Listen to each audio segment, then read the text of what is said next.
Puji Tuhan. Terima kasih buat hari baru yang sudah Tuhan beri bagi kita. Sebelum kita dengarkan renungan pada hari ini, mari kita bersatu dalam doa.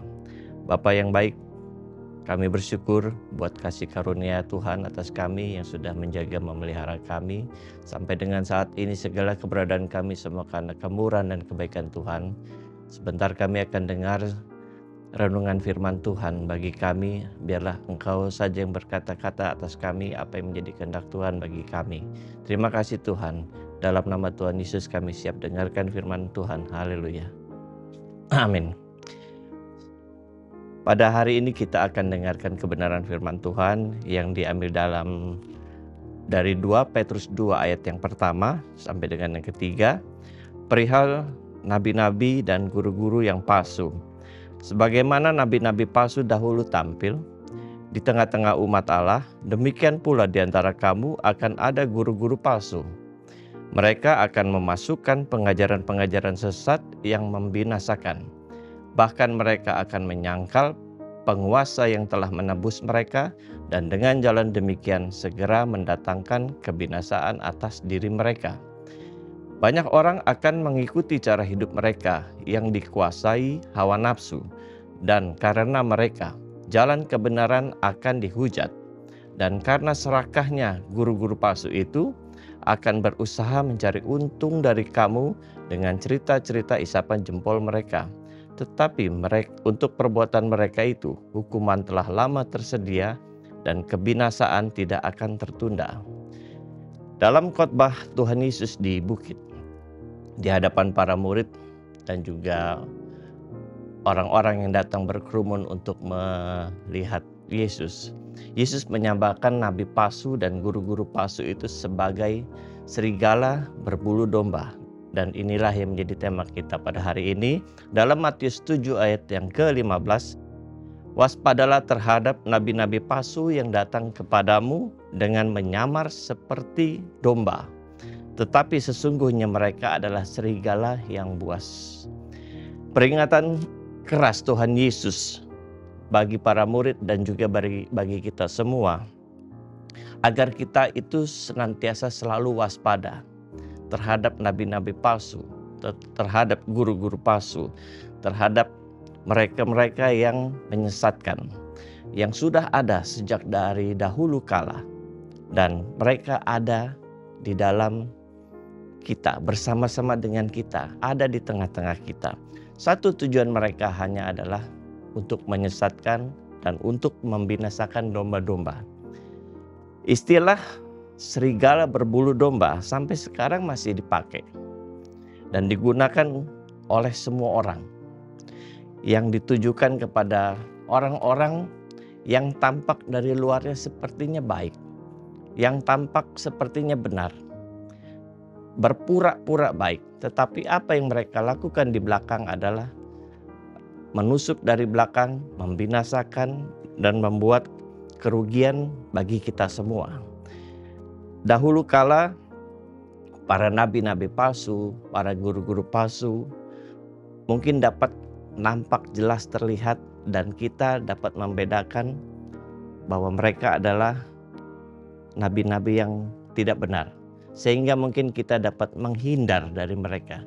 Namun pada saat sekarang, sistem kerja mereka semakin tersamarkan. Bahkan sepertinya tidak ada perbedaan dengan ajaran-ajaran yang benar.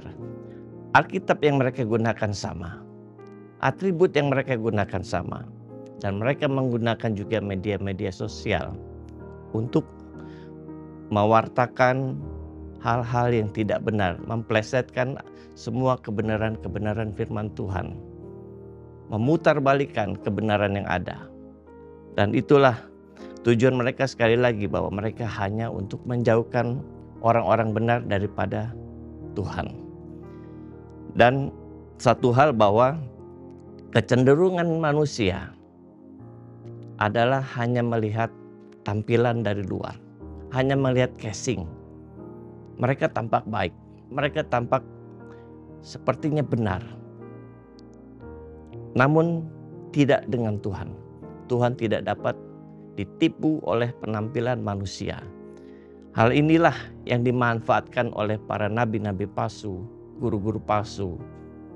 Kecenderungan manusia hanya melihat penampilan inilah yang dipakai oleh mereka untuk menyesatkan orang-orang percaya. Semata-mata sekali lagi mereka hanya untuk menjauhkan kita semua daripada ajaran yang benar. Para penyesat ini akan menarik banyak murid. Tadi di dalam 2 Petrus dikatakan bahwa akan banyak orang-orang mengikuti ajaran mereka, sekalipun itu menyesatkan, tetapi itu menyenangkan bagi mereka, membuat nyaman bagi mereka, sehingga sekalipun ajaran itu tidak benar, sekalipun ajaran itu menyesatkan, mereka tidak menyadari bahwa itu mereka sedang dibawa ke satu tempat yang membuat mereka tidak lagi bersama dengan Tuhan. Dan pengikut mereka semakin hari akan semakin banyak, semakin bertumbuh. Mereka hanya menceritakan isapan-isapan jempol, dongeng-dongeng belaka, kata-kata yang manis. Dan mereka membual dengan kata-kata yang muluk, dengan penampilan yang baik dan fasih, sehingga orang yang tidak dekat dengan Tuhan akan mudah terperdaya oleh ucapan dan penampilan mereka. Inilah yang terjadi di lingkungan kita, dan kalau pada pagi hari ini kita di dalam 2 Timotius yang pertama ayat yang ke-13, Rasul Paulus menasehatkan juga Timotius dan kita semua bahwa peganglah segala sesuatu yang telah engkau dengar daripadaku sebagai contoh ajaran yang sehat, dan lakukanlah itu dalam iman dan kasih dalam Kristus Yesus. Satu hal yang dapat kita menjauhkan kita daripada ajaran mereka adalah kita harus memiliki hubungan yang dekat. Kita harus memiliki hubungan yang erat. Kita harus memiliki hubungan yang karib. Bukan hubungan yang penting saya sudah Kristen. Tidak seperti itu. Memiliki hubungan yang erat, karib, terus berhubungan dengan Tuhan. Itulah yang membuat kita memiliki kepekaan bahwa apa yang sedang kita dengar, apa yang sedang kita lihat, itu benar atau tidak. Dan itulah yang akan tetap menjadikan kita tetap di dalam ajaran yang benar. Puji Tuhan. Mari kita satu dalam doa mengakhiri renungan kita pada pagi hari ini. Bapa yang baik, kami datang kepadamu pada hari ini lagi. Tuhan, kami sudah dengar tentang guru-guru palsu dan nabi-nabi palsu yang ada di dalam dan diam di tengah-tengah kami. Tuhan, beri kepada kami kekuatan, hikmat, dan kami dapat membedakan mana yang baik, mana yang benar. Dan biarlah kami semakin hari boleh bertumbuh dan ada di dalam Engkau senantiasa, Tuhan Yesus, sehingga kami dapat memiliki kepekaan. Dan biarlah hanya Engkau yang senantiasa ada di dalam kami. Sekali Yesus tetap Yesus. Itulah yang menjadi pegangan kami di dalam kami menjalani hidup kami ini, Tuhan. Terima kasih Tuhan. Kami akan mulaikan semua kegiatan kami hari ini, dan di dalam nama Tuhan Yesus Kristus kami berdoa dan mengucap syukur. Haleluya. Amin.